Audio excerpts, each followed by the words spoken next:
Владимир Геннадьевич, добрый день. Завтра очередной матч чемпионата. Соперник Бишкек-Сити, с которым мы в первом круге сыграли довольно уверенно, но команда обновилась, поменяла тренерский штаб.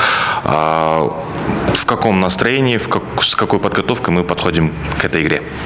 Добрый день. Верно вы заметили, команда кардинально изменилась. И верно сказали вы, и тренерский штаб, и футболисты много, новые появились. Но не сказать, чтобы там кардинально изменилась игра, в лучшую сторону. Что касается нашей команды, соответственно, настроение отличное. То есть у нас уже довольно длительная серия победная. И очень надеемся завтра ее продлить. Александр Мищенко вернулся к тренировкам с командой. Стоит ли ожидать болельщикам его завтрашнего участия?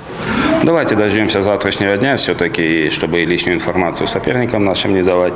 В принципе, он уже тренируется в общей группе, но по его участию примем решение завтра вместе с медицинским штабом.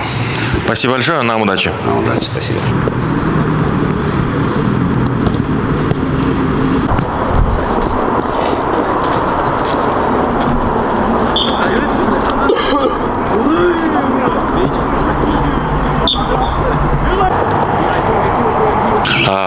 Арслан, в прошлом матче ты покорил отметку в 50 официальных матчей за Дордой.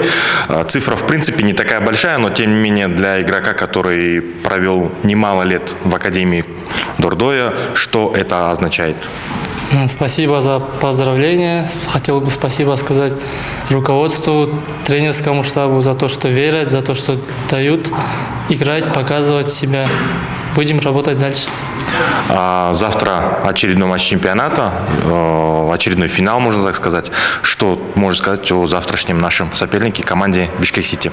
Бишкек-Сити очень такая непростая команда. Есть местные молодые пацаны хорошие, есть и приезжие ребята. Я думаю, будет очень тяжело. Будем стараться показать свой футбол и, надеюсь, выиграем. Спасибо.